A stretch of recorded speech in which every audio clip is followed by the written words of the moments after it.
ദൈവ തിരുനാമം മഹത്വപ്പെടുമാറാകട്ടെ. കർത്താവിൻ്റെ ശുശ്രൂഷയിലായിരിക്കുന്ന അനുഗ്രഹീതരായ ദൈവദാസന്മാർ, ഈ ശുശ്രൂഷയിൽ പങ്കാളികളായിരിക്കുന്ന മാതാപിതാക്കൾ, സഹോദരീ സഹോദരങ്ങൾ, നിങ്ങൾക്കെല്ലാവർക്കും കർത്താവായ യേശുക്രിസ്തുവിൻ്റെ പരിശുദ്ധമായ നാമത്തിൽ ഞങ്ങളുടെ സ്നേഹവന്ദനം അറിയിക്കുകയാണ്. ദൈവ തിരുസന്നിധിയിൽ ഒരുമിച്ച് കൂടി വരുവാൻ, തിരുവചനത്തിലേക്ക് നോക്കി തിരുവചന സത്യങ്ങൾ പഠിക്കുവാൻ തക്കവണ്ണം വീണ്ടും ഒരവസരം കൂടെ നമുക്ക് നൽകി തന്ന ദൈവത്തെ മഹത്വപ്പെടുത്തിക്കൊണ്ട് ദൈവസന്നിധിയിൽ പ്രാർത്ഥനയോടെ നമുക്ക് ചേർന്നിരിക്കാം. നമ്മൾ കഴിഞ്ഞ ദിവസം പുതിയ നിയമത്തിലേക്ക് നാം കടന്നു വന്നു. അപ്പോസ്തോല പ്രവൃത്തികൾ വരെയുള്ള പുസ്തകങ്ങളിലൂടെ, ചരിത്ര പുസ്തകങ്ങളിലൂടെ നാം ഒന്ന് അതിവേഗം ചിന്തിച്ച് മുന്നോട്ട് വരികയുണ്ടായി. എന്നാൽ അല്പം സ്പീഡ് കൂടുതലായിരുന്നുവെന്നും ഒന്നുകൂടെ ഒന്ന് ക്ലിയറാക്കി അല്പം കൂടെ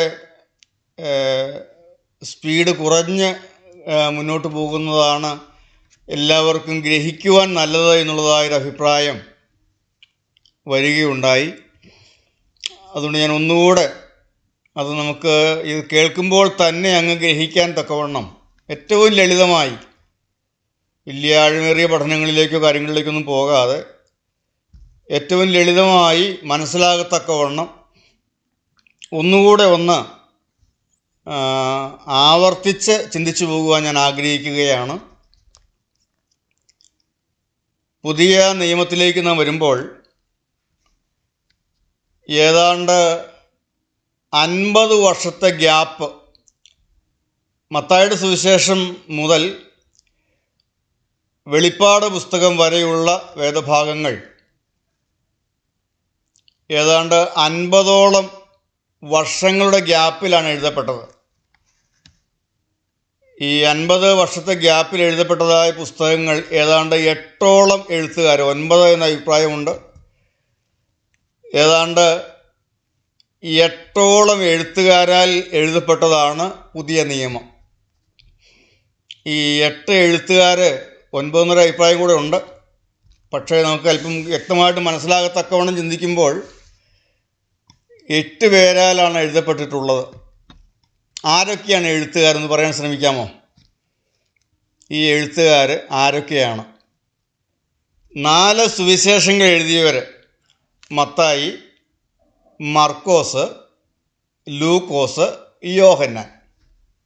അപ്പോസ്തല പ്രവൃത്തികളുടെ പുസ്തകം എഴുതിയത്, സുവിശേഷം എഴുതിയ ലൂക്കോസ് തന്നെയാണ്. പിന്നീട് നാം കാണുന്നത് പൗലോസ്ലീഹായുടെ ലേഖനങ്ങളാണ്. 9 ലേഖനങ്ങളുണ്ട്. പൗലോസ്ലീഹായുടെ 14 ലേഖനങ്ങളുണ്ട്. ആ ലേഖനങ്ങളാണ് പിന്നീട് നാം കാണുന്നത്. അത് പൗലോസ്ലീഹയാണ് എഴുതിയത്. അപ്പോൾ 5. 6 യാക്കോബ്, 7 പത്രോസ്, 1-2 ലേഖനങ്ങൾ പത്രോസ്, 8 യോഹന്നാൻ്റെ ലേഖനം എഴുതിയ യോഹന്നാൻ ശ്ലീഹ തന്നെയാണ്. സുവിശേഷം എഴുതിയ യോഹന്നാൻ ശ്ലീഹ തന്നെയാണ്. ഒടുവിലത്തെ യൂദായുടെ ലേഖനം, യൂദ എഴുതിയ ലേഖനം. വെളിപ്പാട് പുസ്തകം യോഹന്നാൻ ശ്ലീഹയാണ് എഴുതിയത്. അങ്ങനെ 8 എഴുത്തുകാരാൽ 50 വർഷത്തെ, ഏകദേശം 50 വർഷത്തെ ഗ്യാപ്പിൽ എഴുതപ്പെട്ടതാണ് ഈ പുതിയ നിയമ പുസ്തകം. ചിലരും ക്ലിയറായെന്ന് കരുതുകയാണ്. നമ്മൾ മനസ്സിലിരിക്കണം, അതിൽ എബ്രായ ലേഖനം ആരാണ് എഴുതിയത് എന്ന് വേദപുസ്തകത്തിൽ നാം കാണുന്നില്ല. എന്നാൽ എഴുത്തിൻ്റെ ശൈലിയും അതിൻ്റെ കോട്ടിങ്സും എല്ലാം വെച്ചുകൊണ്ട് മിക്കവാറും വേദപണ്ഡിതന്മാരെല്ലാവരും അഭിപ്രായപ്പെടുന്നത് പൗലോസ്ലീഹയാണ് എഴുതിയതെന്നാണ്. അല്ല വേറൊരാളാണെങ്കിൽ 9 പേർ. അങ്ങനെയാണ് പുതിയ നിയമപുസ്തകങ്ങൾ എഴുതപ്പെട്ടിട്ടുള്ളത്. 8 എഴുത്തുകാരാൽ ഏതാണ്ട് 50ഓളം വർഷത്തിനിടയിൽ എഴുതപ്പെട്ട പുതിയ നിയമ പുസ്തകം. ഈ പുതിയ നിയമ പുസ്തകങ്ങളെ 4 ഭാഗങ്ങളായിട്ട് നമുക്ക് തിരിക്കാം. 4 ഭാഗങ്ങളായിട്ട് നമുക്ക് തിരിച്ച് ചിന്തിക്കാനായിട്ട് സാധിക്കും. ഒന്ന് ചരിത്ര പുസ്തകങ്ങളാണ്. ചരിത്ര പുസ്തകങ്ങൾ 5 എണ്ണമുണ്ട്. ചരിത്ര പുസ്തകങ്ങൾ 5 പുസ്തകങ്ങളുണ്ട്. ഏതെല്ലാമാണ് ചരിത്ര പുസ്തകങ്ങൾ? ഏതെല്ലാമാണ് 5 പുസ്തകങ്ങൾ? ഏതെല്ലാമാണ് ചരിത്ര പുസ്തകങ്ങൾ? 4 സുവിശേഷങ്ങളും അപ്പോസ്തല പ്രവൃത്തിയും. ഈ 5 പുസ്തകങ്ങളിലാണ് ചരിത്രം നീങ്ങുന്നുള്ളൂ. മറ്റ് പുസ്തകങ്ങളിലൊന്നും ചരിത്രം നീങ്ങുന്നില്ല, ലേഖനങ്ങളാണ്. ചരിത്രം നീങ്ങുന്ന പുസ്തകങ്ങൾ 4 സുവിശേഷങ്ങളും അപ്പോസ്തല പ്രവൃത്തിയുമാണ്. അങ്ങനെ ചരിത്ര പുസ്തകങ്ങളായി 5 പുസ്തകങ്ങൾ നാം കാണുന്നുണ്ട്. മത്തായി, മർക്കോസ്, ലൂക്കോസ്, യോഹന്നാൻ, അപ്പോസ്തല പ്രവൃത്തി. വീണ്ടും ലേഖനങ്ങളാണ്. ലേഖനങ്ങളിലേക്ക് നാം നോക്കുമ്പോൾ പൗലോസ്ലീഹ എഴുതിയ ലേഖനങ്ങളുണ്ട്. ഏതാണ്ട് 14 ലേഖനങ്ങൾ പൗലോസ്ലീഹ എഴുതിയ ലേഖനങ്ങളുണ്ട്. പത്രോസ്ലീഹ എഴുതിയ 2 ലേഖനങ്ങളുണ്ട്. യോഹന്നാൻ സ്ലീഹ എഴുതിയ 3 ലേഖനങ്ങളുണ്ട്. യാക്കോബിൻ്റെ ലേഖനമുണ്ട്. യൂദായുടെ ലേഖനമുണ്ട്. ഇങ്ങനെ ലേഖനങ്ങളുണ്ട്. ആ ലേഖനങ്ങളെ തന്നെ നാം പലതായിട്ട് തിരിക്കാം. അതിൽ സഭകൾക്കുള്ള ലേഖനങ്ങളുണ്ട്. സഭകൾക്ക് എഴുതിയ ലേഖനങ്ങൾ ഏതെല്ലാമാണ്? സഭകൾക്കുള്ള ലേഖനങ്ങൾ ഏതെല്ലാമാണ്? നിങ്ങളൊന്ന് പറയാൻ ശ്രമിച്ചു നോക്കുക. സഭകൾക്കുള്ള ലേഖനങ്ങൾ. കൊരിന്ത്യ സഭയ്ക്കുള്ള 2 ലേഖനങ്ങളുണ്ട്. റോമറിലുള്ള വിശ്വാസികൾക്ക്, റോമ സഭയ്ക്ക്, റോമർക്ക് എഴുതിയ ലേഖനമുണ്ട്. വീണ്ടും ഗലാത്യർക്ക് എഴുതിയ ലേഖനമുണ്ട്. എഫേസ്യ സഭയ്ക്ക് എഴുതിയ ലേഖനമുണ്ട്. പിന്നെ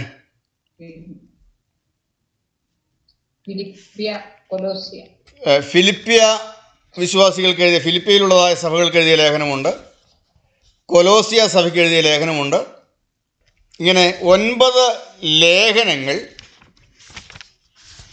സഭകൾക്കുള്ള 9 ലേഖനങ്ങൾ നാം കാണുന്നുണ്ട്. റോമർ, 1, 2 കൊരിന്ത്യ ലേഖനം, ഗലാത്യ ലേഖനം, എഫേസ്യ ലേഖനം, ഫിലിപ്പിയ ലേഖനം, കൊലോസി ലേഖനം, 1, 2 തെസ്സലോനിക്കർക്കുള്ള ലേഖനം. ഇങ്ങനെ 9 ലേഖനങ്ങൾ നാം കാണുന്നുണ്ട്. സഭകൾക്കുള്ള 9 ലേഖനങ്ങൾ. വീണ്ടും സഭാ ശുശ്രൂഷകൾക്കുള്ള ലേഖനങ്ങളുണ്ട്. സഭാ ശുശ്രൂഷകൾക്കുള്ള ലേഖനങ്ങളുണ്ട്. സഭകൾക്കുള്ള ലേഖനങ്ങൾ എത്രയാണ്? 9 ലേഖനങ്ങൾ സഭകൾക്കുള്ള ലേഖനങ്ങൾ. സഭാ ശുശ്രൂഷകൾക്കുള്ള ലേഖനങ്ങളുണ്ട്.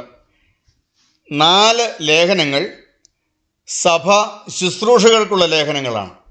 വ്യക്തികൾക്കുള്ളതായ ലേഖനങ്ങൾ, പൊതുലേഖനങ്ങളുണ്ട്. പൊതുലേഖനങ്ങൾ, പൊതുവിനുള്ളതായ ലേഖനങ്ങൾ 7 എണ്ണമുണ്ട്. പൊതുവിനുള്ളതായ ലേഖനങ്ങൾ. ഈ ലേഖനങ്ങൾ ഓരോന്നും നമ്മളെടുത്ത് പഠിക്കുന്നില്ല. റോമർക്ക് എഴുതിയ ലേഖനം മുതൽ ഫിലേമോന് എഴുതിയതായ ലേഖനം വരെയുള്ള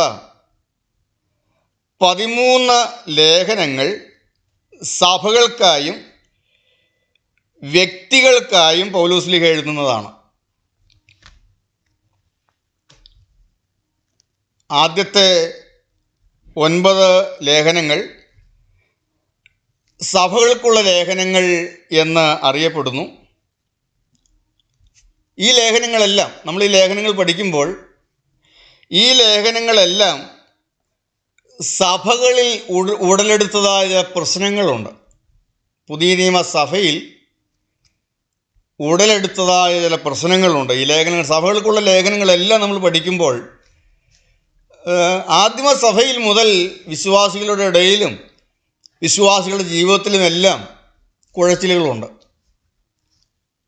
സഭയിൽ ഉയർന്നു വന്നതായ പല പ്രശ്നങ്ങളുമുണ്ട്. ഇങ്ങനെ സഭയിൽ ഉടലെടുത്തതായ പ്രശ്നങ്ങളെ കൈകാര്യം ചെയ്യുന്നതായ കാര്യങ്ങൾ, സഭയിൽ ഉടലെടുത്തതായ പ്രശ്നങ്ങളോട് ബന്ധപ്പെട്ട് എഴുതിയവയാണ് സഭകൾക്കുള്ള ലേഖനങ്ങൾ. അവസാനത്തെ 4 വ്യക്തികൾക്കുള്ള ലേഖനങ്ങൾ സഭാ ശുശ്രൂഷകർക്കുള്ള ലേഖനങ്ങളാണ്. അത് ഇടയ ലേഖനങ്ങൾ എന്ന് പറയുന്നുണ്ട്. വ്യക്തികൾക്കുള്ളതായ ലേഖനങ്ങൾ ഇടയ ലേഖനങ്ങൾ, സഭകൾക്ക് നേതൃത്വം കൊടുക്കുന്ന ഇടയന്മാർ, ശുശ്രൂഷകന്മാർ, ഇടയന്മാർക്കുള്ള ലേഖനങ്ങളാണ് 4 ലേഖനങ്ങൾ. ഓരോ സഭകൾക്ക് നേതൃത്വം കൊടുക്കുന്നവരെ ശാക്തീകരിക്കുന്നതിനും അവരുടെ കർത്തൃത്വങ്ങൾ ശരിയായി ചെയ്ത് നിറവേറ്റിക്കൊണ്ട് ആടുകളെ പരിപാലിക്കുന്നതിന് വേണ്ടി എഴുതിയവയാണ് ഇടയ ലേഖനങ്ങൾ. പ്രത്യേകിച്ച് സുവിശേഷ വേല ചെയ്യുന്നവരെല്ലാം കൂടെ ആവർത്തിച്ച് വായിച്ചുകൊണ്ടിരിക്കേണ്ട ലേഖനങ്ങളാണിതെല്ലാം. ശുശ്രൂഷകൾക്ക് നേതൃത്വം കൊടുക്കുന്നവർ, ആടുകളെ, വിശ്വാസികളെ പരിപാലിക്കുന്നവർ, അവരെ ആത്മാവിൽ ശാക്തീകരിക്കേണ്ടതിനും അവരുടെ ശുശ്രൂഷകൾ ശരിയായി നിറവേറ്റേണ്ടതിനും വേണ്ടി എഴുതിയവയാണ് ഇടയ ലേഖനങ്ങൾ. സഭകൾക്ക് എഴുതിയ ലേഖനങ്ങൾ, ആദ്യത്തെ ലേഖനം റോമർക്ക് എഴുതിയ ലേഖനമാണ്. റോമർക്ക് എഴുതിയ ലേഖനത്തിലെ പ്രധാനപ്പെട്ട ചിന്താവിഷയം വിശ്വാസത്താലുള്ള നീതീകരണം എന്നുള്ളതാണ്. റോമർക്ക് എഴുതിയ ലേഖനത്തിൽ പ്രധാനമായി നാം കാണുന്നത്, അതിൽ ഏറ്റവും പ്രാധാന്യം കൽപ്പിച്ച് എഴുതിയിരിക്കുന്ന ചിന്താവിഷയം എന്ന് പറയുന്നത് വിശ്വാസത്താലുള്ള നീതീകരണമാണ്. എന്നാൽ നിർഭാഗ്യവശാൽ കൊരിന്ത്യ സഭയിലേക്ക് വരുമ്പോൾ കൊരിന്ത്യ സഭയിലുള്ളവർ നീതീകരിക്കപ്പെട്ടവരെ പോലെ ജീവിച്ചില്ല. അവരുടെ ഇടയിൽ ഭിന്നതയുണ്ട്, ദുർനടപ്പുണ്ട്, എന്തെല്ലാം കാര്യങ്ങൾ, അപ്പോസ്തോലൻ്റെ അപ്പോസ്തോലത്വത്തെ വരെ ചോദ്യം ചെയ്യുന്ന, തുമ്പന്വേഷിക്കുന്ന പ്രകടനങ്ങൾ, ഇതെല്ലാം അവരുടെ ജീവിതത്തിൽ നാം കാണുന്നുണ്ട്. വിശ്വാസത്താലുള്ള നീതീകരണം റോമർക്ക് എഴുതിയ ലേഖനത്തിൽ എഴുതി, നീതീകരിക്കപ്പെട്ടവരെ പോലെ കൊരിന്ത്യയിലുള്ളവർ ജീവിച്ചില്ല, അവർക്ക് ആലോചനകളും ശാസനകളും നൽകുന്നു.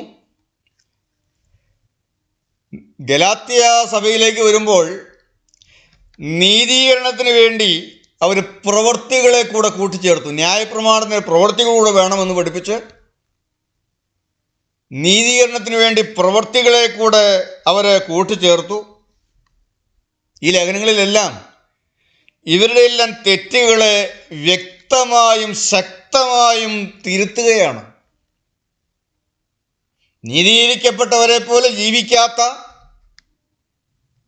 തങ്ങൾക്ക് ഏൽപ്പിച്ച് കിട്ടിയതായ വചനം അനുസരിച്ച് നിൽക്കാത്ത, വചനപ്രകാരം ജീവിതം ക്രമീകരിക്കാത്ത കൊരിന്ത്യ വിശ്വാസികളെ, അവരുടെ തെറ്റുകളെ വ്യക്തമായും ശക്തമായും തിരുത്തിക്കൊണ്ടെഴുതുന്ന ലേഖനമാണ് കൊരിന്ത്യ ലേഖനം. വിശ്വാസത്താൽ നീതീകരണമെന്ന് അവർക്ക് ലഭിച്ചു കിട്ടിയതായ ദൈവത്തിൻ്റെ വചനത്തോട് പ്രവൃത്തികളെ കൂടെ കൂട്ടിച്ചേർത്തതായ ഗലാത്യ വിശ്വാസികൾ യേശുക്രിസ്തു ക്രൂശിക്കപ്പെട്ടവനായി അവരുടെ മുമ്പിൽ വരച്ചു കിട്ടിയിട്ടും ക്ഷുദ്രം ചെയ്ത് മയങ്ങി പയക്കിയവരെ പോലും മറ്റു വലതിൻ്റെയും പിന്നാലെ അവർ മുന്നോട്ട് പോകുന്നു. നിങ്ങളെ ക്ഷുദ്രം ചെയ്ത് മയക്കിയവത് ആര് എന്ന് ചോദിച്ചുകൊണ്ട് അപ്പോസ്തലൻ ഗലാത്യ ലേഖനത്തിൽ ശക്തമായോട് സംസാരിക്കുകയാണ്. നിങ്ങൾ വേറെ ഒരു സുവിശേഷത്തിലേക്ക് മറിഞ്ഞു പോകുന്നത് കൊണ്ട് ഞാൻ ആശ്ചര്യപ്പെടുന്നു എന്നാണ് ഗലാത്യയിലെ വിശ്വാസികളോട് 1-ാം അധ്യായത്തിൽ അപ്പോസ്തലൻ പറയുന്നത്. ഞാൻ നിങ്ങളോട് അറിയിച്ചതിന് വിപരീതമായി വേറെ ഒരു സുവിശേഷം നിങ്ങളുടെ അടുക്കൽ കടന്നു വന്നപ്പോൾ വിശ്വാസത്താൽ നീതീകരണം ലഭിക്കുമെന്ന് ഞാൻ നിങ്ങൾക്ക് പറഞ്ഞു തന്നു. എന്നാൽ നിങ്ങൾ അതിനോട് പ്രവൃത്തികളെ കൂടെ കൂട്ടിച്ചേർക്കാൻ നോക്കി. ഞാൻ അറിയിച്ച സുവിശേഷത്തിൽ നിന്ന് നിങ്ങൾ ഇത്ര വേഗത്തിൽ മറിഞ്ഞു പോകുന്നത് കണ്ട് ഞാൻ ആശ്ചര്യപ്പെടുന്നു എന്നാണ് അപ്പോസ്തലൻ പറയുന്നത്. ഇവിടെ അപ്പോസ്തലൻ പറയുന്നുണ്ട്, ഞാൻ നിങ്ങളോട് അറിയിച്ചതിന് വിരുദ്ധമായി ഞാൻ തന്നെ നിങ്ങളുടെ അടുക്കൽ വന്ന് പറഞ്ഞാൽ, അല്ല ഇനി സ്വർഗത്തിൽ നിന്ന് ഒരു ദൂതൻ തന്നെ വന്ന് നിങ്ങളുടെ അടുക്കൽ വന്ന് പറഞ്ഞാലും സഭയെ സംബന്ധിച്ചിടത്തോളം അവൻ ശപിക്കപ്പെട്ടവനാണ് എന്ന് അപ്പോസ്തലൻ പറയുകയാണ്. കാരണം അപ്പോസ്തലൻ അവരുടെ അടുക്കൽ കടന്നു ചെന്ന് അറിയിച്ചത് അപ്പോസ്തലൻ്റെ അഭിപ്രായങ്ങളല്ല, അപ്പോസ്തലൻ്റെ ചിന്താഗതികളല്ല അവരോട് പറഞ്ഞത്. അവരോട് പറയുവാൻ കർത്താവ് കൽപ്പിച്ച കാര്യങ്ങളാണ് പറഞ്ഞത്. സ്വന്തം അഭിപ്രായമല്ല പറഞ്ഞത്, സ്വന്തം ഇഷ്ടമല്ല അവരുടെ അടുക്കൽ ഉപദേശിച്ചത്. കർത്താവ് അപ്പോസ്തലനോട് പറയാൻ പറഞ്ഞ് ഏൽപ്പിച്ചതായ കാര്യങ്ങളാണ് അപ്പോസ്തലൻ ഗലാത്യയിൽ കടന്നു ചെന്ന വിശ്വാസികളോട് അറിയിച്ചത്. എന്നാൽ അവർ വേഗം തന്നെ വേറെ ഒരു സുവിശേഷത്തിലേക്ക് മറിഞ്ഞു പോകുന്നതായ ഒരവസ്ഥ അവരുടെ ജീവിതത്തിൽ കടന്നു വന്നു. ഗലാത്യർക്ക് ലേഖനം 1-ാം അധ്യായം നമുക്കെടുക്കാം. 1-ാം അധ്യായം അതിൻ്റെ 6 മുതലുള്ളതായ വാക്യങ്ങൾ നമുക്കൊന്ന് വായിച്ച് കേൾക്കാം. ക്രിസ്തുവിന്റെ കൃപയാൽ നിങ്ങളെ വിളിച്ചവനെ വിട്ട് നിങ്ങൾ ഇത്ര വേഗത്തിൽ വേറൊരു സുവിശേഷത്തിലേക്ക് മറിയുന്നത് കൊണ്ട് ഞാൻ ആശ്ചര്യപ്പെടുന്നു. അത് വേറൊരു സുവിശേഷം എന്നല്ല, ചിലർ നിങ്ങളെ കലക്കി ക്രിസ്തുവിന്റെ സുവിശേഷം മറിച്ചു കളവാൻ ഇച്ഛിക്കുന്നു എന്നത്രേ. എന്നാൽ ഞങ്ങൾ നിങ്ങളോട് അറിയിച്ചതിന് വിപരീതമായി ഞങ്ങളാകട്ടെ സ്വർഗത്തിൽ നിന്ന് ഒരു ദൂതനാകട്ടെ നിങ്ങളോട് സുവിശേഷം അറിയിച്ചാൽ അവൻ ശപിക്കപ്പെട്ടവൻ. ഞങ്ങൾ മുൻ പറഞ്ഞതുപോലെ ഞാൻ ഇപ്പോൾ പിന്നെയും പറയുന്നു, നിങ്ങൾ കൈക്കൊണ്ട സുവിശേഷത്തിന് വിപരീതമായി ആരെങ്കിലും നിങ്ങളോട് സുവിശേഷം അറിയിച്ചാൽ അവൻ ശപിക്കപ്പെട്ടവൻ. ഇപ്പോൾ ഞാൻ മനുഷ്യരെയോ ദൈവത്തെയോ സന്തോഷിപ്പിക്കുന്നത് അല്ല, ഞാൻ മനുഷ്യരെ പ്രസാദിപ്പിക്കാൻ നോക്കുന്നുവോ? ഇന്നും ഞാൻ മനുഷ്യരെ പ്രസാദിപ്പിക്കുന്നുവെങ്കിൽ ക്രിസ്തുവിന്റെ ദാസനായിരിക്കുകയില്ല. അപ്പോസ്തലൻ പറയുകയാണ്, ഞാൻ നിങ്ങളുടെ അടുക്കൽ കടന്നു വന്ന് കർത്താവ് നിങ്ങളോട് പറയാൻ എന്നെ ഏൽപ്പിച്ചത് ഞാൻ നിങ്ങളോട് പറഞ്ഞു. ഇനി കുറച്ച് കഴിഞ്ഞപ്പോൾ എനിക്ക് തോന്നുവാണ്, ഞാൻ കർത്താവ് ഏൽപ്പിച്ചത് പറഞ്ഞത് മനുഷ്യർക്ക് അത്ര സന്തോഷമായില്ല. മനുഷ്യർക്കെല്ലാവർക്കും ഞാൻ പറഞ്ഞത് അത്ര സ്വീകാര്യമായില്ല. അപ്പോസ്തലൻ ചിന്തിക്കുകയാണ്, ഞാൻ ഈ മനുഷ്യരെ ഒന്നങ്ങ് പ്രസാദിപ്പിച്ച് അല്പം മാറ്റം വരുത്തിയാലോ? കൃത്യമായിട്ട് നിങ്ങൾ മനസ്സിലാക്കണം,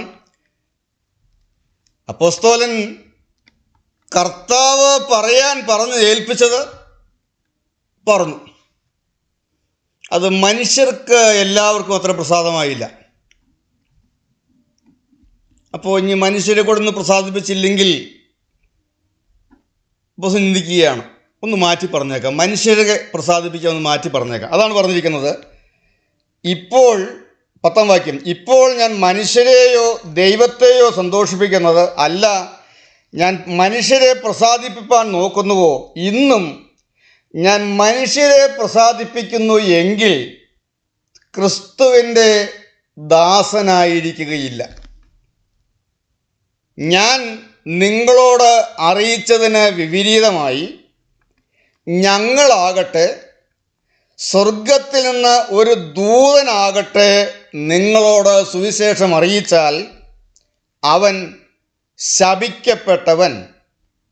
ഞാൻ മുൻപ് പറഞ്ഞതുപോലെ ഞാൻ ഇപ്പോൾ പിന്നെയും പറയുന്നു, നിങ്ങൾ കൈക്കൊണ്ട സുവിശേഷത്തിന് വിപരീതമായി ആരെങ്കിലും നിങ്ങളോട് സുവിശേഷം അറിയിച്ചാൽ അവൻ ശപിക്കപ്പെട്ടവൻ.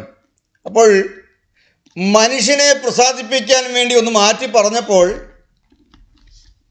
അതിലേക്ക് എല്ലാവരും മറിഞ്ഞുപോയി. അതാണ് ക്രിസ്തുവിൻ്റെ കൃപയിൽ നിന്ന് നിങ്ങളെ വിളിച്ചതിനെ വിട്ട് നിങ്ങൾ ഇത്ര വേഗത്തിൽ വേറൊരു സുവിശേഷത്തിലേക്ക് മറിയുന്നത് കൊണ്ട് ഞാൻ ആശ്ചര്യപ്പെടുന്നു. അവരുടെ ഇടയിൽ ആ കൊരിന്ത്യ സഭ നാം പഠിക്കുമ്പോൾ, മുന്നോട്ടുള്ള ലേഖനങ്ങളെല്ലാം പഠിച്ചു വരുമ്പോൾ വിശ്വാസത്താലുള്ള നീതീകരണത്തെക്കുറിച്ച് വ്യക്തമായി അവർക്ക് ആലോചന കൊടുത്തു. പക്ഷേ അതിൻ്റെ 2-ാം അധ്യായത്തിലേക്ക് വരുമ്പോൾ നമുക്കിത് ചിന്തിക്കാൻ മനസ്സിലാക്കാൻ സാധിക്കും. അവർ യഹൂദന്മാരുടെ മര്യാദയോടെ ചെയ്യാൻ നോക്കുകയാണ്. അതിൻ്റെ ഫലമായിട്ടാണ് അപ്പോസ്തലപ്രവൃത്തി പുസ്തകത്തിൽ ആ കാര്യങ്ങൾ അല്പം നാം കാണുന്നുണ്ട്, കൊരിന്ത്യർ ലേഖനത്തിൽ കാണുന്നുണ്ട്. അപ്പോസ്തലപ്രവൃത്തി 15-ാം അധ്യായത്തിലേക്ക് വരുമ്പോൾ സഭയുടെ ആദ്യത്തെ സിന്നഡ് കൂടുന്നത് അതിനു വേണ്ടിയിട്ടാണ്. യെരുശലേം സുന്നഹദോസാണ് ആദ്യത്തെ സുന്നഹദോസ്. സഭയുടെ ആദ്യത്തെ സിന്നഡ് യെരുശലേം സുന്നഹദോസാണ്. ഈ പ്രശ്നത്തെ കൈകാര്യം ചെയ്യുന്നതിന് വേണ്ടിയിട്ടാണ് ആദ്യത്തെ സിന്നഡ് കൂടുന്നത്. കാരണം ആ വിഷയങ്ങളെല്ലാം ആ ഭാഗങ്ങൾ വായിക്കുമ്പോൾ നമുക്ക് കാണാനായിട്ട് സാധിക്കും. വിശ്വാസത്താലുള്ള നീതീകരണത്തിൽ അല്പം കൂടി അവർ കൂട്ടിച്ചേർത്തു. വേറൊരു സുവിശേഷത്തിലേക്ക് അവർ മറിഞ്ഞുപോയി. ആ കാര്യം അപ്പോസ്തലൻ എടുത്തു പറയുകയാണ്. നിങ്ങൾ ക്രിസ്തുവിൻ്റെ കൃപയിൽ നിന്ന് നിങ്ങളെ വിളിച്ചവനെ വിട്ട് നിങ്ങൾ ഇത്ര വേഗത്തിൽ വേറൊരു സുവിശേഷത്തിലേക്ക് മറിയുന്നത് കൊണ്ട് ഞാൻ ആശ്ചര്യപ്പെടും. എല്ലാവരും അങ്ങ് മറിഞ്ഞുപോയി. അത് വേറൊരു സുവിശേഷമെന്നല്ല, അങ്ങനെ പോലും പറയാൻ പറ്റില്ല. ചിലർ നിങ്ങളെ കലക്കി, നിങ്ങളുടെ ഇടയിൽ കലക്കമുണ്ടാക്കി ക്രിസ്തുവിൻ്റെ സുവിശേഷം മറിച്ചു കളയുവാൻ ഇച്ഛിക്കുന്നു എന്നത്രേ. നമുക്ക് ചേർന്ന് പാടാം. പൗലോസ്ലീഹ ധന്യൻ ചൊൽകട്ടെ നിദേവം. പൗലോസ്ലീഹ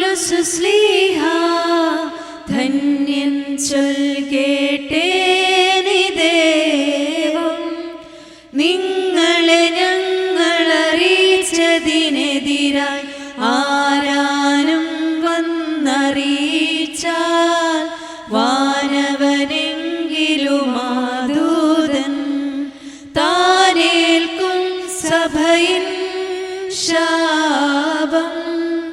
പലതരമുപദേശങ്ങളോ പാരിൽ മുളച്ചു പരക്കുന്നു, ദൈവത്തിനുപദേശം തോട്ടവസാനിപ്പിപ്പോൻ ധന്യൻ.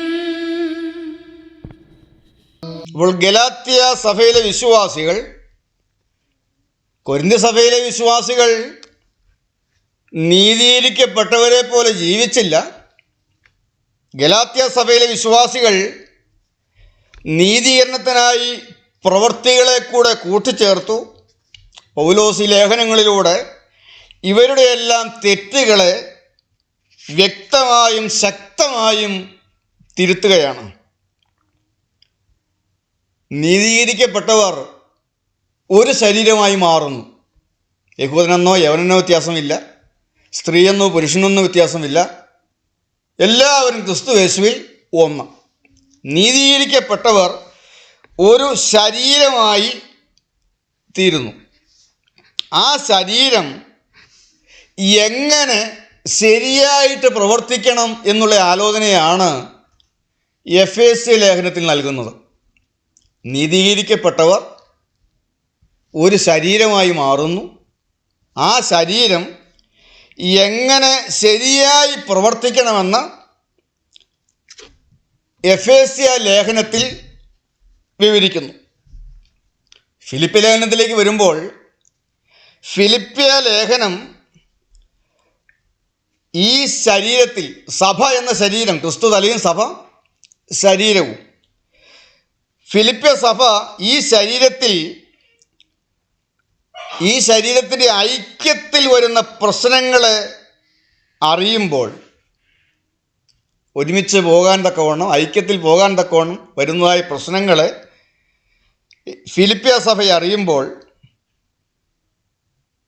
കൊലോസ്യ സഭ ശരീരത്തിൻ്റെ തലയെ മറക്കുന്നു. ഫിലിപ്പ സഭയിൽ പ്രശ്നങ്ങൾ വരുന്നു, ഒരുമിച്ച് പോകേണ്ടതാണ്, പ്രശ്നങ്ങൾ വരുന്നു. കൊലോസ്യ സഭയിലേക്ക് വരുമ്പോൾ തലയെ മറക്കുന്നു, തലയായ ക്രിസ്തുവിനെ മറക്കുന്നു, ശരീരത്തിൻ്റെ തലയെ മറക്കുന്നു. ചില പ്രത്യേക ഉപദേശങ്ങളാൽ, ഈ ലേഖനങ്ങളിലൂടെയൊക്കെ നൽകുന്നതായ ചില പ്രത്യേക ഉപദേശങ്ങളാൽ ഇവിടെയെല്ലാം പൗലോസിൻ്റെ ഈ ഉപദേശങ്ങൾ സഭയിലെ വിശ്വാസികൾക്ക് അവരുടെ തെറ്റുകളെ തിരുത്തുവാൻ ഏറ്റവും ആവശ്യമായവയാണ്. ഈ ശരീരം ഇന്നും ജീവിക്കുന്നു. സഭയാകുന്ന ശരീരം, ക്രിസ്തുവിൻ്റെ സഭയാകുന്ന ശരീരം ഇന്നും ജീവിക്കുന്നു. ഭാവിയിലേക്ക് നോക്കുന്നു, വരാൻ പോകുന്ന കാര്യങ്ങൾ പ്രത്യാശ. അവർ ഭാവിയിലേക്ക് നോക്കുന്നു. തെസ്സലോനിക്ക ലേഖനം പ്രധാനമായും ഭാവിയിലേക്ക് നോക്കുകയാണ്. ക്രിസ്തു മടങ്ങി വരുമ്പോൾ വിശ്വാസികളെ തന്നോട് ചേർക്കുന്നതായ പ്രത്യാശയെ വിവരിക്കുകയാണ് തെസ്സലോനിക്ക ലേഖനം. സഹോദരന്മാരെ, നിങ്ങൾ നിദ്രകൊള്ളുന്നവരെക്കുറിച്ച് പ്രത്യാശയില്ലാത്തവർ ആകരുത് എന്ന് ഞാൻ ആഗ്രഹിക്കുന്നു എന്ന് പറഞ്ഞ് ഈ പ്രത്യാശയെ വിവരിക്കുകയാണ്. കർത്താവ് തൻ ഗംഭീരനാദത്തോടും പ്രധാന ദൂതൻ്റെ ശബ്ദത്തോടും ദൈവത്തിൻ്റെ കാഹളത്തോടും കൂടെ സ്വർഗത്തിൽ നിന്ന് ഇറങ്ങി വരികയും ക്രിസ്തുവിൽ മരിച്ചവർ മുൻപ് ഉയർത്തെഴുന്നേൽക്കുകയും പിന്നെ ജീവനോടെ ശേഷിക്കുന്നവരായ നാം അവരോടൊരുമിച്ച് കർത്താവിനെ എതിരേൽക്കുവാൻ മേഘങ്ങളിൽ എടുക്കപ്പെടുകയും ചെയ്യും. ഈ പ്രത്യാശയെ വിവരിക്കുകയാണ്. വീണ്ടും 4 ഇടയ ലേഖനങ്ങളുണ്ട്. 4 ഇടയ ലേഖനങ്ങൾ ശുശ്രൂഷക്കാരെ ശക്തീകരിക്കുവാൻ വേണ്ടി എഴുതിയവയാണ്. യൗവനക്കാരായ ശുശ്രൂഷക്കാരെ ശക്തീകരിക്കാൻ വേണ്ടി എഴുതിയ ലേഖനങ്ങൾ. സഭകൾക്കുള്ള ലേഖനങ്ങൾ സഭയിലെ ഓരോ വ്യക്തികളെയും ഉദ്ദേശിച്ചാണെങ്കിൽ, ഇടയ ലേഖനങ്ങൾ പ്രധാനമായും നേതൃസ്ഥാനത്ത് നിൽക്കുന്നവരെ ഉദ്ദേശിച്ചുകൊണ്ട് എഴുതിയതാണ്. അപ്പോൾ ഞാൻ പറഞ്ഞുകൊണ്ട് വന്നത്, പുതിയ നിയമ പുസ്തകങ്ങളെ ചരിത്ര പുസ്തകങ്ങൾ എന്ന വിഭാഗത്തിൽ തിരിച്ചിരിക്കുന്നതായ 5 പുസ്തകങ്ങൾ, സഭകൾക്ക് എഴുതിയ ലേഖനങ്ങൾ 9 എണ്ണം, വ്യക്തികൾക്ക് എഴുതിയ ലേഖനങ്ങൾ 4 എണ്ണം, പൊതുലേഖനങ്ങൾ 9 എണ്ണം. പൊതുവിനെഴുതിയ ലേഖനങ്ങൾ 9 എണ്ണം. ഒന്നുകൂടെ ഞാനത് പെട്ടെന്ന് പറഞ്ഞു നിർത്താം. പൗലോസ്ലീഹ വ്യക്തികൾക്ക് എഴുതിയ ലേഖനങ്ങൾ 4 എണ്ണം. 1 തിമോത്തിയോസ്, 2 തിമോത്തിയോസ്, തീത്തോസ്, ഫിലേമോൻ. പൗലോസ്ലീഹ സഭകൾക്ക് എഴുതിയ ലേഖനങ്ങൾ, റോമർക്ക് എഴുതിയ ലേഖനം, കൊരിന്ത്യർക്ക് എഴുതിയ ലേഖനം, കൊരിന്ത്യർക്ക് എഴുതിയ 2 ലേഖനങ്ങൾ, ഗലാത്യർക്ക് എഴുതിയ ലേഖനം, എഫേസ്യർക്ക് എഴുതിയ ലേഖനം, ഫിലിപ്പ്യർക്ക് എഴുതിയ ലേഖനം, കൊലോസി ലേഖനം, തെസ്സലോനിക്കർക്ക് എഴുതിയ 2 ലേഖനങ്ങൾ.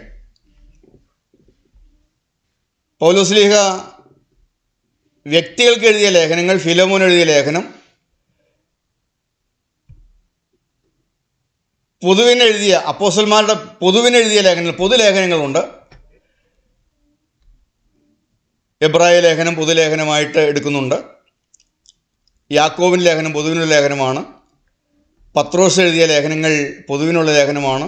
യോഹന്നാൻ എഴുതിയ ലേഖനങ്ങൾ പൊതുവിനുള്ള ലേഖനമാണ്. യൂദായുടെ ലേഖനം, വെളിപ്പാട് പുസ്തകവും പൊതുവിനുള്ള, അതൊരു പ്രവചന പുസ്തകമാണ്. പൊതുവിനുള്ള ഒരു ലേഖനം, ഒരു പുസ്തകമാണ്. എല്ലാവർക്കും എഴുതിയിട്ടുള്ളതാണ് വെളിപ്പാട് പുസ്തകം. ഇത്രയും കാര്യങ്ങളാണ് പുതിയ നിയമത്തിൽ നാം കാണുന്നത്.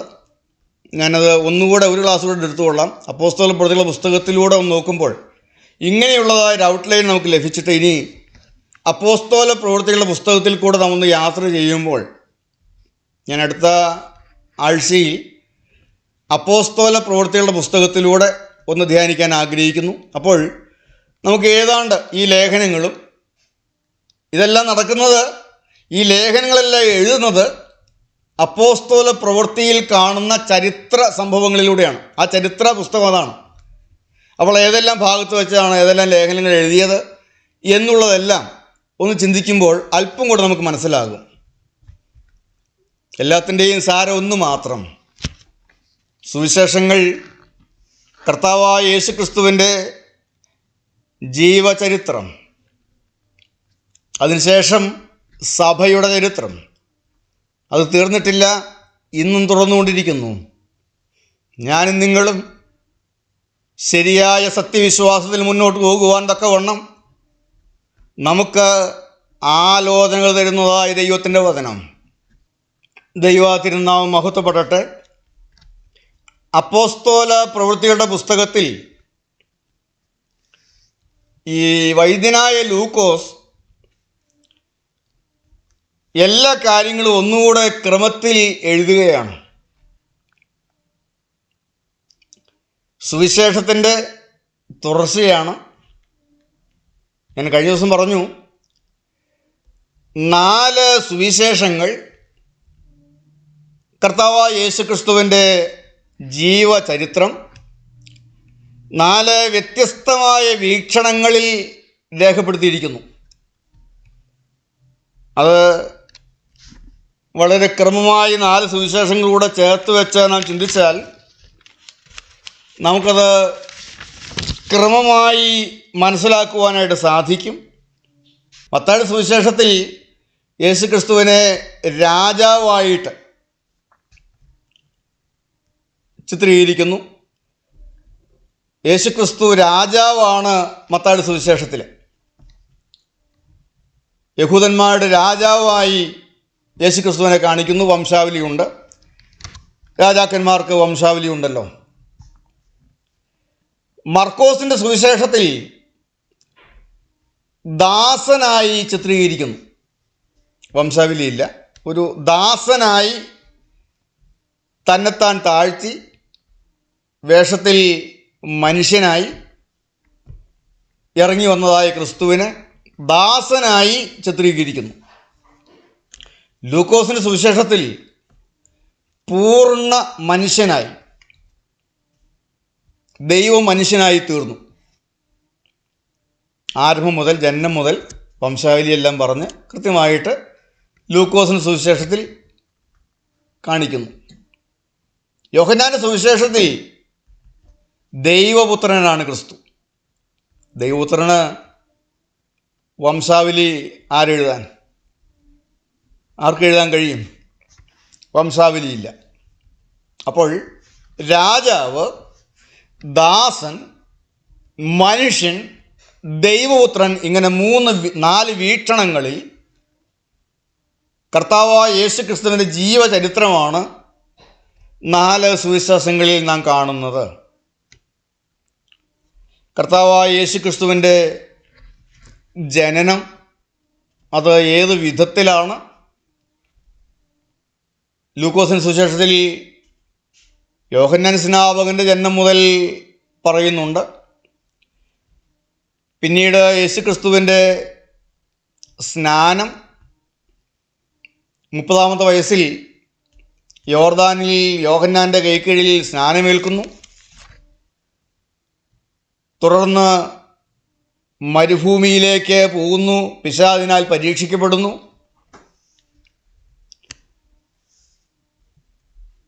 യെരുശലേമിലേക്ക് വന്ന യെരുശലേമിൽ കർത്താവ് തൻ്റെ പരശുശ്രൂഷ വേല ആരംഭിക്കുന്നു, തൻ്റെ പ്രവർത്തനങ്ങൾ ആരംഭിക്കുന്നു. നിക്കോദിമോസിനോട് വീണ്ടും ജനനത്തെക്കുറിച്ച് പറഞ്ഞു കൊടുക്കുന്നു. ശമരിയാക്കാരി സ്ത്രീയുടെ അടുക്കൽ കർത്താവ് സുവിശേഷം പങ്കുവയ്ക്കുന്നു. ശമരിയർ പലരും കർത്താവിൻ്റെ അടുക്കലേക്ക് കടന്നു വരുന്നു. സ്വന്തം ദേശത്ത് അവരാൽ കർത്താവ് തള്ളപ്പെടുന്നു. സ്വന്തക്കാർ അവനെ തള്ളിക്കളയുന്നു. സ്വന്തം ദേശക്കാർക്ക് അവൻ വിലയില്ലാത്തവനായി മാറുന്നു. ഗലീലയിൽ നിന്നും കർത്താവ് 12 ശിഷ്യന്മാരെ വിളിച്ച് വേർതിരിക്കുന്നു. കർത്താവ് ഉപമകളായും പ്രസംഗങ്ങളായും ജനത്തോട് സംസാരിക്കുന്നു. കർത്താവിൻ്റെ അടുക്കൽ വന്നവരുടെ ഇടയിൽ അനേകം അത്ഭുതങ്ങളും വീര്യപ്രവൃത്തികളും കർത്താവ് പ്രവർത്തിക്കുന്നു. മറുരൂപമലയിൽ കർത്താവ് മറുരൂപപ്പെടുന്നു. മരിച്ച ലാസറിനെ ബേഥാനിയിൽ ഉയർപ്പിക്കുന്നു. എരിഹോവിൻ്റെ വഴിയിൽ സക്കായിയെ മാനസാന്തരത്തിലേക്ക് നടത്തുന്നു. യെരുശലേമിലേക്കുള്ള യാത്രയിലാണത്. യെരുശലേമിൽ കഴുതയുടെ മേൽ വാഹനമേറി കർത്താവിൻ്റെ ആ ഹോസന്ന നാം കാണുന്നുണ്ട്. ജനമെല്ലാം ഹോസന്ന വിളിക്കുന്നത്, കഴുതയുടെ മേൽ വാഹനമേറുന്ന രാജാവായുള്ള എഴുന്നള്ളത്ത് പ്രവചനങ്ങളുടെ നിറവേറൽ നാം കാണുന്നുണ്ട്. അവിടെ ദൈവാലയത്തിൽ കർത്താവ് ശുദ്ധീകരണം നടത്തുന്നു. തുടർന്ന് ശിഷ്യന്മാരോടുകൂടെ പെസഹ ഭക്ഷിക്കുന്നു, അന്ത്യ അത്താഴം. ആ രാത്രിയിൽ ഗത്സമനയിൽ പ്രാർത്ഥിക്കുന്നു. യൂദ ഒറ്റിക്കൊടുക്കുന്നു. ആ രാത്രിയും പിറ്റേന്നുമായി വിസ്തരിക്കപ്പെടുന്നു, ക്രൂശിക്കുന്നു, ഉയർത്തെഴുന്നേൽക്കുന്നു, സ്വർഗാരോഹണം ചെയ്യുന്നു. ഇത്രയും കാര്യങ്ങൾ ക്രമമായി സുവിശേഷങ്ങളിൽ കാണുന്നു. തുടർന്നും ചരിത്രം നീങ്ങുകയാണ്. കർത്താവിൻ്റെ ഉയർത്തെഴുന്നേൽപ്പിന് ശേഷം നടന്നതായ കാര്യങ്ങൾ അപ്പോസ്തല പ്രവൃത്തികളുടെ പുസ്തകത്തിൽ തുടരുകയാണ്. കർത്താവിൻ്റെ ശിഷ്യന്മാർ കാത്തിരുന്ന് പ്രാർത്ഥിച്ചു. ദൈവത്തിൻ്റെ പരിശുദ്ധാത്മാവിൻ്റെ നിറവുള്ളവരായി യെരുശലേമിലും യഹൂദ്യയിലും ശമര്യയിലും എല്ലായിടവും ലോകത്തിൻ്റെ അറ്റത്തോളവും കർത്താവിൻ്റെ സാക്ഷികളായിത്തീരുന്നു. ആദ്യ ഭാഗത്ത് അപ്പോസ്തല പ്രവൃത്തി ആദ്യ ഭാഗത്ത്, ഇനി സ്ലൈഡ് മാറ്റുക, ആദ്യ ഭാഗത്ത് നാം കാണുന്നത് പത്രോസിൻ്റെ പ്രവർത്തനങ്ങളാണ്. പത്രോസിലൂടെ നടക്കുന്നതായ കാര്യങ്ങൾ 1 മുതൽ 7 വരെയുള്ളതായ അധ്യായങ്ങളിൽ പ്രധാന വ്യക്തി പത്രോസാണ്. യെരുശലേമിലുള്ള യഹൂദന്മാരോട് ഉയർത്തെഴുന്നേറ്റ ക്രിസ്തുവിനെക്കുറിച്ചുള്ളതായ സുവിശേഷം പ്രസംഗിക്കുന്നു. ഏതാണ്ട് 2 വർഷം മുന്നോട്ട് പോകുന്നു. ആ കാലയളവിൽ യഹൂദന്മാരുടെ ഇടയിൽ നിന്നും പുറത്തു നിന്നുമെല്ലാം പലതരത്തിലുള്ളതായ പ്രശ്നങ്ങൾ സഭയ്ക്ക് നേരിടുന്നുണ്ട്. ഇതെല്ലാം സഭ വളരാനായിട്ട് സഹായകമാകുന്നു. 6-ാം അധ്യായത്തിലേക്ക് വരുമ്പോൾ 7 ശമ്മാസന്മാർ ശുശ്രൂഷക്കാരെ മേശയിലെ ശുശ്രൂഷയ്ക്ക് വേണ്ടി ഡീക്കൺസിനെ തിരഞ്ഞെടുക്കുന്നു. സ്തേഫാനോസ് പരിശുദ്ധാത്മ നിറവിൽ എഴുന്നേറ്റ് പ്രസംഗിക്കുന്നു. 8-ാം അധ്യായത്തിലേക്ക് വരുമ്പോൾ സ്തേഫാനോസിൻ്റെ 7-ാം അധ്യായത്തിൽ സ്തേഫാനോസിൻ്റെ പ്രസംഗം, 8-ാം അധ്യായത്തിൽ സ്തേഫാനോസിൻ്റെ രക്തസാക്ഷി മരണം. സ്തേഫാനോസിൻ്റെ രക്തസാക്ഷി മരണത്തെ തുടർന്ന് വലിയ പീഡനം സഭയിലുണ്ടാകുന്നു. വിശ്വാസികൾ യെരുശലേം വിട്ടുപോകുവാൻ നിർബന്ധിതരായിത്തീരുന്നു. അങ്ങനെ സഭയുടെ 2ാം ഘട്ട വളർച്ചയിലേക്ക് വരികയാണ്. യഹൂദിയ പ്രദേശങ്ങളിലും ശമര്യയിലുമെല്ലാം സുവിശേഷം വ്യാപിക്കുന്നു. 8 മുതൽ 12 വരെയുള്ള അധ്യായങ്ങളിൽ അതാണ് കാണുന്നത്. ആദ്യമായി യഹൂദന്മാരല്ലാത്തവർ സുവിശേഷം കേട്ട് മാനസാന്തരപ്പെടുന്നു. 13 വർഷത്തോളം മുന്നോട്ട് പോയി. ഈ കാലയളവിലാണ് സുവിശേഷം ശമരിയിലെത്തിക്കുന്നത്. ഫിലിപ്പോസാണ് സുവിശേഷം ശബരിയിലെത്തിക്കുന്നതിൽ പ്രധാന വ്യക്തിയായിട്ട് നാം കാണുന്നത്. വീണ്ടും നാം മുന്നോട്ട് വരുമ്പോൾ ഈ ജാതികളുടെ ഇടയിലേക്ക് സുവിശേഷം എത്തിക്കുന്നതിന് വേണ്ടി പത്രോസിന് ഒരു ദർശനം നൽകുകയാണ്. അതാണ് 10-ാം അധ്യായത്തിൽ നാം കാണുന്നത്. സുവിശേഷം ജാതികളുടെ ഇടയിലേക്ക് എത്തിക്കുന്നതിന് വേണ്ടി സ്വർഗം 2 ദർശനങ്ങൾ നൽകുന്നുണ്ട്. ഒന്ന് കൊർന്നല്യോസിനാണ്. 10-ാം അധ്യായത്തിലാണ് കാണുന്നത്. ഇത്താലിയ എന്ന പട്ടാളത്തിൽ കൊർന്നല്യോസ് എന്നു പേരുള്ള ഒരു ശതാധിപനുണ്ടായിരുന്നു. അവനൊരു ദർശനം ദൈവം നൽകുകയാണ്. നീ യോപ്പയിലേക്ക് ആളയച്ച് അവിടെ പത്രോസ് എന്ന് മറുപേരുള്ള ശീമോൻ അവനെ വരുത്തി നീ വചനം കേൾക്കണം. ഒരു ദർശനം കൊർന്നല്യോസിന് ലഭിച്ചു. ആ സമയത്ത് തന്നെ വേറെ ഒരു ദർശനം പത്രോസിന് നൽകുകയാണ്.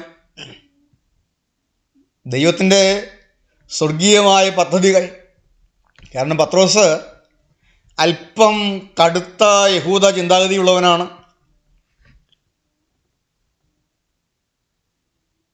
അല്പം കടുത്ത ചിന്താഗതിയാണ് പത്രോസിനുള്ളത്. പെട്ടെന്ന് അങ്ങ് ചായുന്നവനല്ല. ദൈവത്തിനറിയാം കൊർന്നല്യോസിൻ്റെ വീട്ടിൽ നിന്ന് ആൾ വന്നാലൊന്നും പത്രോസ് ഒരുപക്ഷെ പോയിക്കൊള്ളണമെന്നില്ല. അതുകൊണ്ട് ദൈവം ഒരു ദർശനം കൊടുത്തു. അവൻ പ്രാർത്ഥിക്കാൻ വെൺമാടത്തിൽ കയറി. അവന് വിശന്നു. ഭക്ഷണം ഒരുങ്ങാനല്ല റെഡിയായിട്ട് അവന് അല്പം താമസമുണ്ട്, വിശപ്പുണ്ട്. പക്ഷേ അവനൊരു ദർശനം ദൈവം നൽകുകയാണ്. ആ സമയത്ത്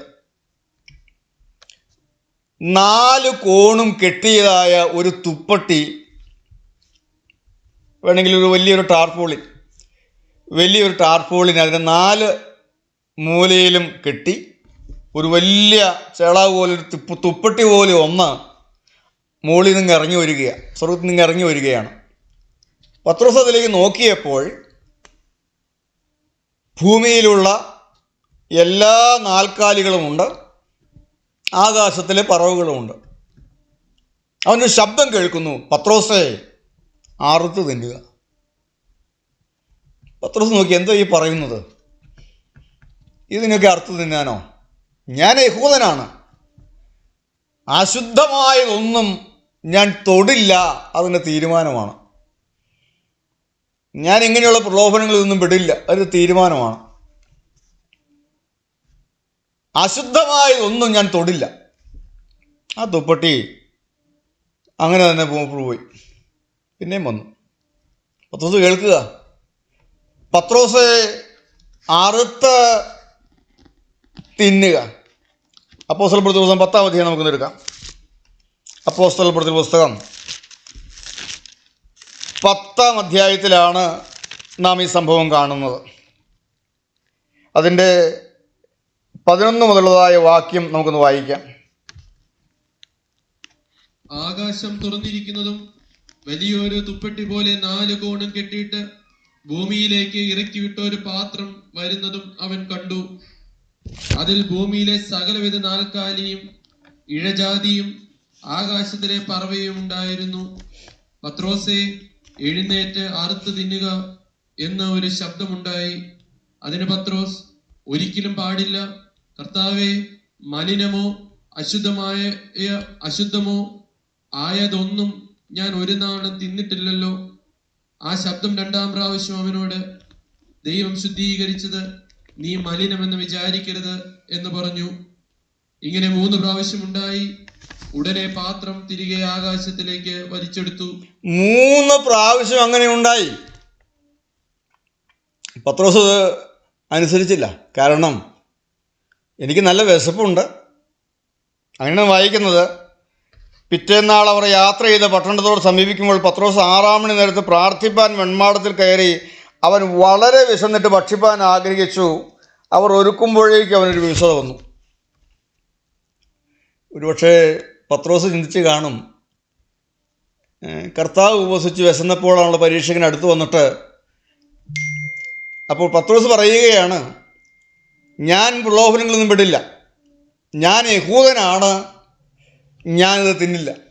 അപ്പോൾ ദൈവം പറയുകയാണ്, ദൈവം ശുദ്ധീകരിച്ചതിന് നീ മലിനമെന്ന് വിചാരിക്കരുത്. ദൈവമാണ് സംസാരിക്കുന്നത്. ദൈവം ശുദ്ധീകരിച്ചതിനെ നീ മലിനമെന്ന് വിചാരിക്കരുത്. 3 പ്രാവശ്യം അങ്ങനെ ഉണ്ടായിട്ടും പത്രോസ് അത് സ്വീകരിച്ചില്ല. പാത്രം തിരികെ ആകാശത്തിലേക്ക് വലിച്ചെടുത്തു. എന്നാൽ പത്രോസ് ഈ കണ്ട ദർശനം എന്തായിരിക്കും എന്ന് ചിന്തിച്ചുകൊണ്ടിരിക്കുമ്പോൾ, എന്തോ കാര്യമുണ്ടല്ലോ ഇതിനകത്ത്, എന്തായിരിക്കും എന്ന് ചിന്തിച്ചുകൊണ്ടിരിക്കുമ്പോൾ കൊർന്നല്യോസ് അയച്ച ആളുകൾ ശീമോൻ്റെ വീടാണോ എന്ന് ചോദിച്ചുകൊണ്ട് വാതിൽക്ക് മുട്ടുകയാണ്. ശീമോൻ്റെ വീടാണോ, ശീമോൻ പാർക്കുന്ന വീടാണോ ഇതെന്ന് ചോദിച്ചുകൊണ്ട് വാതിൽക്കൽ മുട്ടുകയാണ്.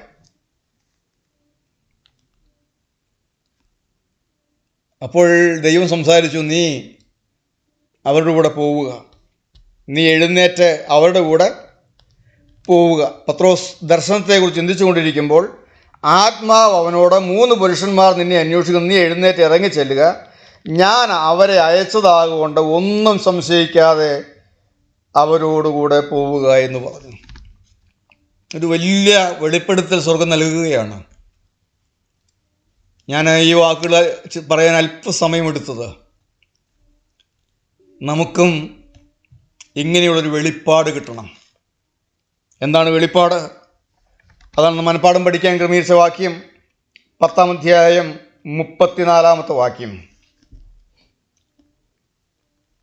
അപ്പോൾ പത്രോസ് വായ് തുറന്ന് പറഞ്ഞു തുടങ്ങിയത്, ദൈവത്തിന് മുഖപക്ഷമില്ല എന്നും ഏത് ജാതിയിലും അവനെ ഭയപ്പെട്ട് നീതി പ്രവർത്തിക്കുന്നവനെ അവൻ അംഗീകരിക്കുന്നു എന്നും ഞാൻ ഇപ്പോൾ യഥാർത്ഥമായി ഗ്രഹിക്കുന്നു. ദൈവത്തിന്റെ പരിശുദ്ധാത്മാവിന് നിറവ് പ്രാപിച്ചവനാണ്, ആത്മനിറവിൽ ശുശ്രൂഷിച്ചുകൊണ്ടിരിക്കുന്നവനാണ്. എന്നാൽ ആത്മീയത്തിന്റെ ആഴങ്ങൾ സ്വർഗത്തിൽ ദൈവം പിന്നെയും ആഴമായി വെളിപ്പെടുത്തിക്കൊണ്ടിരിക്കുകയാണ്. നാം മാനസാന്തരപ്പെട്ടവരാണ്, വചനം കേട്ടവരാണ്, ആത്മാവിൻ്റെ അനുഭവങ്ങൾ ധാരാളം പ്രാപിച്ചവരാണ്. വർഷങ്ങൾക്ക് മുമ്പ് മാനസാന്തരം കിട്ടി, ചേർന്ന് നിന്ന് പ്രവർത്തിക്കുവാൻ അനുഗ്രഹിക്കപ്പെട്ടതായൊരു കൂട്ടായ്മ ദൈവം നമുക്ക് തന്നു.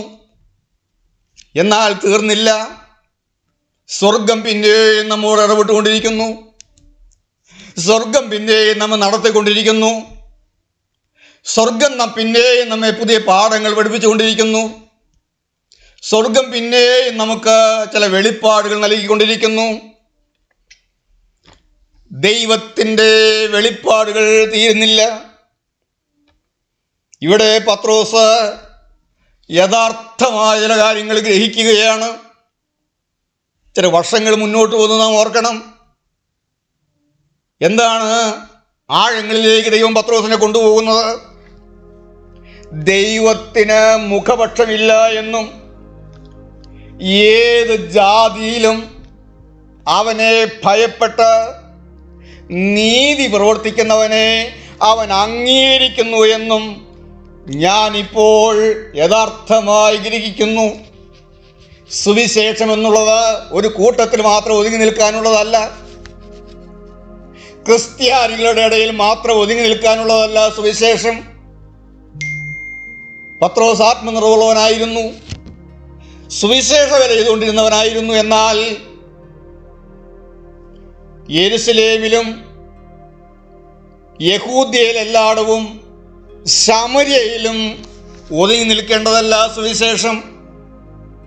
അത് ലോകത്തിൻ്റെ അറ്റത്തോളവും കടന്നു ചെല്ലേണ്ടതാണ് സുവിശേഷം. അതിരുകൾ വിസ്താരമാക്കുകയാണ്. സുവിശേഷത്തിൻ്റെ അതിരുകൾ വിസ്താരമാക്കേണ്ടതിന് ഏത് ജാതിയിലും ദൈവത്തെ ഭയപ്പെട്ട് നീതി പ്രവർത്തിക്കുന്നവനെ ദൈവം അംഗീകരിക്കുന്നു എന്നുള്ളതായ സത്യം വെളിപ്പെടുത്തേണ്ടതിന് ഒരു ദർശനം ദൈവം നൽകുകയാണ്. സുവിശേഷം പരക്കുകയാണ്. ലോകത്തിൻ്റെ അറ്റത്തോളം സുവിശേഷം പരക്കുന്ന ഒരു വലിയ വാതിൽ തുറക്കുകയാണ് ഈ സംഭവത്തോടുകൂടെ. പത്രോസ് കൊർന്നല്യോസിനെ വീട്ടിൽ ചെന്നപ്പോൾ ചാർച്ചക്കാരെല്ലാം കൂടിയിരിക്കുന്നു. ദൈവം പറയാൻ ഏൽപ്പിച്ചത് അവരോട് പറയുന്നു. ആ വാക്കുകളെ പ്രസ്താവിച്ചുകൊണ്ടിരിക്കുമ്പോൾ അവരിൽ എല്ലാവരുടെ മേലും പരിശുദ്ധാത്മാവ് വന്നു. ആ വചനത്തിന് കീഴ്പ്പെട്ട എല്ലാവരും ആത്മനിറവുള്ളവരായി മാറി സുവിശേഷം ജാതികളിലേക്ക് പരക്കുകയാണ്. ഞാൻ ഇന്ന് ഈ വാക്കുകൾ നിർത്തട്ടെ.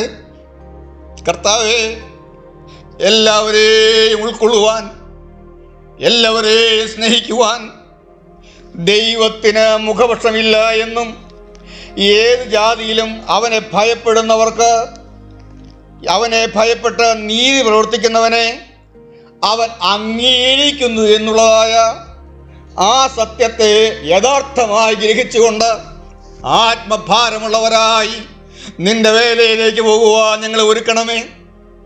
തലകളെ ഉണക്കാൻ ഒരു വാക്ക് പ്രാർത്ഥിക്കാൻ ഞങ്ങളുടെ ദൈവമേ, കരുണയുള്ള ഞങ്ങളുടെ കർത്താവേ, ഞങ്ങളെ സ്നേഹിക്കുന്ന സ്വർഗീയ പിതാവേ, ഞങ്ങൾക്ക് നൽകി തന്ന ഈ കുടിലിനായി ഞങ്ങൾ അങ്ങയെ സ്തുതിക്കുന്നു.